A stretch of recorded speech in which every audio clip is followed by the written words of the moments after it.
नमस्कार बंधुगण, आशा करुँ आपण समस्ते निश्चय भल थे।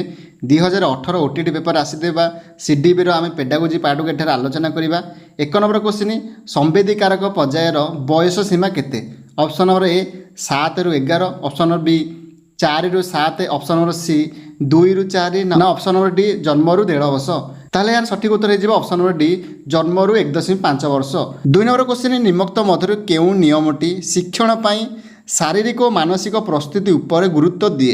ऑप्शन नंबर ए अभ्यास नियम, ऑप्शन नंबर बी प्रस्तुति नियम, ऑप्शन नंबर सी सांप्रत्य नियम ना ऑप्शन नंबर डी फलाफल नियम। ताहले सठिक उत्तर हो ऑप्शन नंबर बी प्रस्तुति नियम। 3 नंबर क्वेश्चन, निम्नलिखित मध्यरु केउटी प्रक्षेपण माध्यम नुह? Option number A OHP, option number B छवि, option number C film strips ना ऑप्शन नंबर डी स्लाइडर।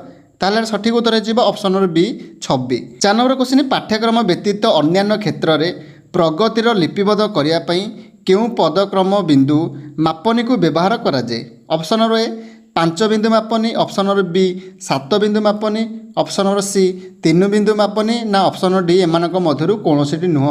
ताहले सठिक उत्तर हो ऑप्शन नंबर ए 5 बिंदु मापनी। 5 नंबर क्वेश्चन, भिन्नक्षम शिक्षार्थी मानकर शिक्षा निमंते केउ प्रकार शिक्षक को नियोजित कराए? ऑप्शन नंबर ए संबल शिक्षक, ऑप्शन नंबर बी दक्ष शिक्षक, ऑप्शन नंबर सी अभिज्ञ शिक्षक ना ऑप्शन नंबर डी विषय शिक्षक। ताहले सठिक उत्तर हो ऑप्शन नंबर ए संबल शिक्षक। 6 नंबर क्वेश्चन, निम्नलिखित केउ शैक्षिक सुविधा मेधावी शिक्षार्थी प्रयुक्त नुहे? ऑप्शन ए क्रमविहीन श्रेणी गृह, ऑप्शन नंबर बी श्रेणी उन्नतर बेगर बुद्धि, ऑप्शन नंबर सी समृद्धिर कार्यक्रम ना ऑप्शन नंबर डी एकत्रीकरण। ताहले सठिक उत्तर हो ऑप्शन नंबर डी एकत्रीकरण। 7 नंबर क्वेश्चन, निम्नलिखित मध्यरु केउटी त्रिपरिसर विशिष्ट पाठ्य उपकरण? त्रिपरिसर कहले 3 डायमेंशनल। ऑप्शन नंबर ए कांथ कलापटा, ऑप्शन नंबर बी प्रदर्शन बोर्ड, ऑप्शन नंबर सी स्थिर छवि ना ऑप्शन नंबर डी प्रतिरूप। ताहले सठिक उत्तर हो ऑप्शन नंबर डी प्रतिरूप। 8 नंबर क्वेश्चन, शरीर केन्द्र स्थान प्रांतवर्ती अंचल को विकास अग्रसर हेबा पई केउ अनुक्रम सहित समुचित अटे? ऑप्शन नंबर ए आमस्तक पाद अनुक्रम, ऑप्शन नंबर बी समीप दूराभिमुखी अनुक्रम, ऑप्शन नंबर सी चलन अनुक्रम ना ऑप्शन नंबर डी द्विपार्श्विक अनुक्रम। ताहले सठिक उत्तर हो ऑप्शन नंबर बी समीप दूराभिमुखी अनुक्रम। 9 नंबर क्वेश्चन, निरंतर व्यापक मूल्यांकन निमंते केउटी मौलिक स्वरूप अटे?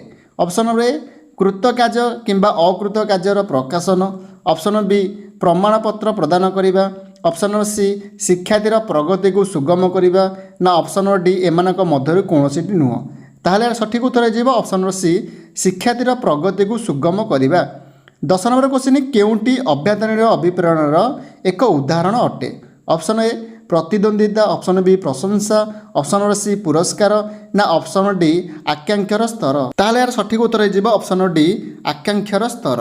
11 नंबर क्वेश्चन, निम्नलिखित केउ शिक्षण तत्वटी उद्दीपक अनुक्रियार समृद्ध दृढ़बोध करिथाए? ऑप्शन नंबर ए शास्त्रीय अनुवाद, ऑप्शन नंबर बी प्रदत्त प्रमाद शिक्षण, ऑप्शन नंबर सी क्रिया प्रस्तुत अनुबंधन ना ऑप्शन नंबर डी अंतर्दृष्टि शिक्षण। ताहले सठिक उत्तर हो ऑप्शन नंबर बी प्रदत्त प्रमाद शिक्षण। 12 नंबर क्वेश्चन, केउटी शास्त्रीय अनुबंधर लक्षण अटे? ऑप्शन नंबर ए यह उद्दीपक अभिमुखी, ऑप्शन नंबर बी यह अनुक्रिया अभिमुखी, ऑप्शन नंबर सी अनुक्रिया अधिक स्वच्छाकृत अटे, ऑप्शन नंबर डी यह अनुक्रियार अधिक्रम सहित जड़ित। ताहले यार सठिक उत्तर हो ऑप्शन नंबर ए यह उद्दीपक अभिमुखी। 13 नंबर क्वेश्चन, निम्नलिखित केउटी आम राज्य में एकक परीक्षा नियमित तदारख करने मासिक व्यवस्था अटे? ऑप्शन नंबर ए सहज, ऑप्शन नंबर बी समाधान, ऑप्शन नंबर सी उन्मोष ना ऑप्शन नंबर डी समीक्षा। ताहले सठिक उत्तर हो ऑप्शन नंबर डी समीक्षा। 14 नंबर क्वेश्चन, भारतीय संविधान केउ धारारे तपसलीयुक्त जाति और जनजाति मानकु सामाजिक न्याय और समस्त प्रकार शोषण मुक्त पाई सुविधा प्रदान करा जायछि? ऑप्शन नंबर ए धारा 41, ऑप्शन नंबर बी धारा 45 ना ऑप्शन नंबर सी धारा 46 ना ऑप्शन नंबर डी धारा 343। ताहले सठिक उत्तर हो ऑप्शन नंबर सी धारा 46। ताहले यार सठिक उत्तर हो ऑप्शन नंबर सी धारा 46। 15 नंबर क्वेश्चन, निम्नलिखित मध्यरु केउटी शिक्षादानर नियम नुह? ऑप्शन नंबर ए सरल जटिल आड़ को अग्रसर होगा, ऑप्शन नंबर बी निकट दूर को अग्रसर होगा, ऑप्शन नंबर सी जटिल विमुक्त आड़ को अग्रसर होगा ना ऑप्शन नंबर डी वास्तव विमुक्त आड़ को अग्रसर होगा। ताहले सठिक उत्तर हो ऑप्शन नंबर बी निकट दूर को अग्रसर होगा। 16 नंबर क्वेश्चन, निम्नलिखित लक्षण ଦଳମାନଙ୍କ ମଧ୍ୟରୁ କେଉଁଟି ସୃଜନଶୀଳ ଚିନ୍ତନ ସହ ସମ୍ପର୍କିତ ନୁହଁ? ଅପସନ୍ ନମ୍ବର ଏ ଅନୁମାନ କରିବା, ଅନର୍ଗଳତା ଓ ନମନୀୟତା। ଅପସନ୍ ନମ୍ବର ବି ମୌଳିକତା, ଅନର୍ଗଳତା ଓ ନମନୀୟତା। ଅପସନ୍ ନମ୍ବର ସି ଅନୁମାନ କରିବା, ପାରମ୍ପରିକତା ଓ ଅନର୍ଗଳତା। ନା ଅପସନ୍ ନମ୍ବର ଡି ମୌଳିକତା, ବିସ୍ତରଣ ଓ ଅନର୍ଗଳତା। ତାହେଲେ ଏହାର ସଠିକ ଉତ୍ତର ହେଇଯିବ ଅପସନ୍ ନମ୍ବର ବି। 17 ନମ୍ବର କ୍ୱେଶ୍ଚିନ୍, ବହୁଶ୍ରେଣୀ ପରିସ୍ଥିତିରେ ଶିକ୍ଷକଙ୍କ ପାଇଁ କେଉଁ ଦକ୍ଷତାଟି ଅତ୍ୟନ୍ତ ଗୁରୁତ୍ୱପୂର୍ଣ୍ଣ?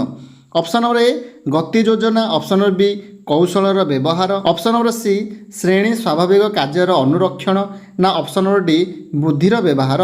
ତାହେଲେ ଏହାର ସଠିକ ଉତ୍ତର ହେଇଯିବ option number C. 18 number question, ନିମ୍ନସ୍ଥ କେଉଁଟି ଶିକ୍ଷଣର ମୌଳିକ ସର୍ତ୍ତ ନୁହଁ? ଅପସନ୍ ନମ୍ବର ଏ ଅଭ୍ୟାସ। ଅପସନ୍ ନମ୍ବର ବି ସମୀପତା। ଅପସନ୍ ନମ୍ବର ସି ସିଦ୍ଧାନ୍ତୀକରଣ। ନା ଅପସନ୍ ନମ୍ବର ଡି ନିରାପତ୍ତା। ତାହେଲେ ଏହାର ସଠିକ ଉତ୍ତର ହେଇଯିବ ଅପସନ୍ ନମ୍ବର ଡି ନିରାପତ୍ତା। 19 ନମ୍ବର କ୍ୱେଶ୍ଚିନ୍, କେଉଁ କଥାଟି ବିକାଶ ସମ୍ପର୍କିତ ନୁହଁ? ଅପସନ୍ ନମ୍ବର ଏ ଏହା କର୍ମବର୍ଦ୍ଧନଶୀଳ ନୁହେଁ। ଅପସନ୍ ନମ୍ବର ବି ଏହା ଅନୁକ୍ରମିକ ଧାରା ଅବଲମ୍ବନ କରିଥାଏ। ଅପସନ୍ ନମ୍ବର ସି ଏହା ନିରବିଚ୍ଛିନ୍ନ ଅଟେ। ନା ଅପସନ୍ ନମ୍ବର ଡି ଏହା ପାରସ୍ପରିକ କ୍ରିୟାରୁ ଉତ୍ପତ୍ତି। ତାହେଲେ ଏହାର ସଠିକ ଉତ୍ତର ହେଇଯିବ ଅପସନ୍ ନମ୍ବର ଏ। 20 ନମ୍ବର କ୍ୱେଶ୍ଚିନ୍, କେଉଁ ନିୟମ ଅନୁଯାୟୀ ପ୍ରାଥମିକ ସ୍ତରରେ ନିରନ୍ତର ସାମଗ୍ରିକ ମୂଲ୍ୟାୟନ ବାଧ୍ୟତାମୂଳକ?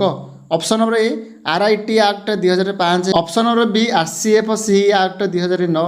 ନା option number C REFCE act 2009। ନା ଅପସନ୍ ନମ୍ବର ଡି ଏମାନଙ୍କ ମଧ୍ୟରୁ କୌଣସିଟି ନୁହଁ।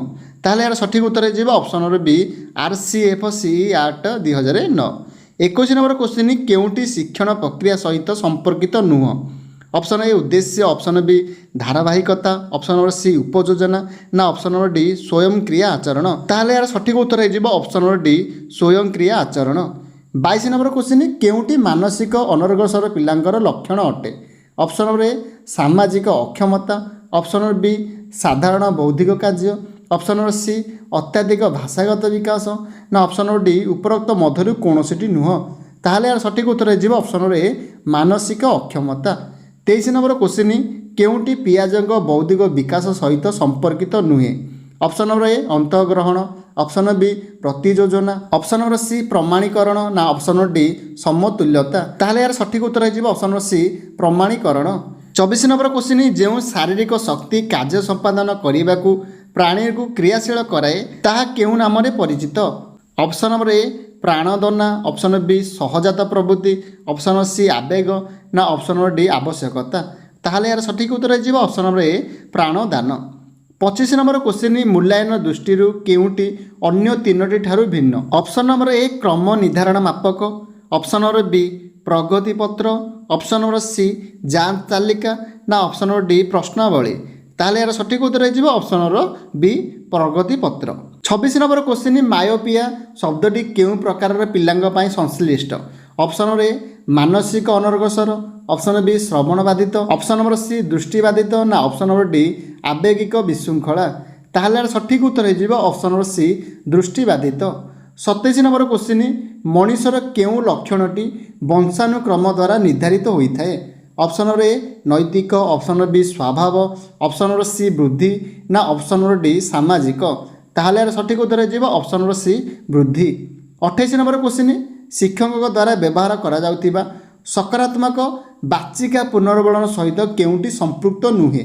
ଅପସନ୍ ନମ୍ବର ଏ ହଁ କରିବା। ଅପସନ୍ ନମ୍ବର ବି ଅତି ଭଲ କହିବା। ଅପସନ୍ ନମ୍ବର ସି ହସିବା। ନା ଅପସନ୍ ନମ୍ବର ଡି ସର୍ବୋତ୍କୃଷ୍ଟ କହିବା। ତାହେଲେ ଏହାର ସଠିକ ଉତ୍ତର ହେଇଯିବ ଅପସନ୍ ନମ୍ବର ସି ହସିବା। 29 ନମ୍ବର କ୍ୱେଶ୍ଚିନ୍, ପରବର୍ତ୍ତୀ ବାଲ୍ୟ ଅବସ୍ଥାରେ କେଉଁ ନୈତିକ ଆଚରଣ ପରିଲକ୍ଷିତ ହୁଏ ନାହିଁ? ଅପସନ୍ ନମ୍ବର ଏ ବିଦ୍ୟାଳୟର ନୀତି ଓ ନିୟମ ମାନିବା। ଅପସନ୍ ନମ୍ବର ବି ଗୁରୁଜନମାନଙ୍କୁ ସମ୍ମାନ ପ୍ରଦାନ କରିବା। ଅପସନ୍ ନମ୍ବର ସି ବିପରୀତ ଲିଙ୍ଗ ସହିତ ସମ୍ପର୍କ ସ୍ଥାପନ କରିବା। ନା ଅପସନ୍ ନମ୍ବର ଡି ପିତାମାତାଙ୍କ ଆଦେଶ ମାନିବା। ତାହେଲେ ଏହାର ସଠିକ ଉତ୍ତର ହେଇଯିବ ଅପସନ୍ ନମ୍ବର ସି ବିପରୀତ ଲିଙ୍ଗ ସହିତ ସମ୍ପର୍କ ସ୍ଥାପନ କରିବା।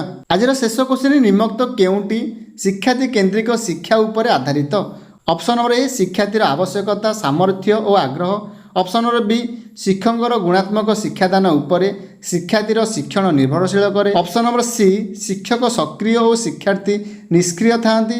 ନା ଅପସନ୍ ନମ୍ବର ଡି ଶିକ୍ଷାର୍ଥୀମାନଙ୍କ ପାଇଁ ନିର୍ଦ୍ଧାରିତ ପାଠ୍ୟକ୍ରମ ଥାଏ। ତାହେଲେ ଏହାର ସଠିକ ଉତ୍ତର ହେଇଯିବ ଅପସନ୍ ନମ୍ବର ଏ ଶିକ୍ଷାର୍ଥୀର ଆବଶ୍ୟକତା, ସାମର୍ଥ୍ୟ ଓ ଆଗ୍ରହ।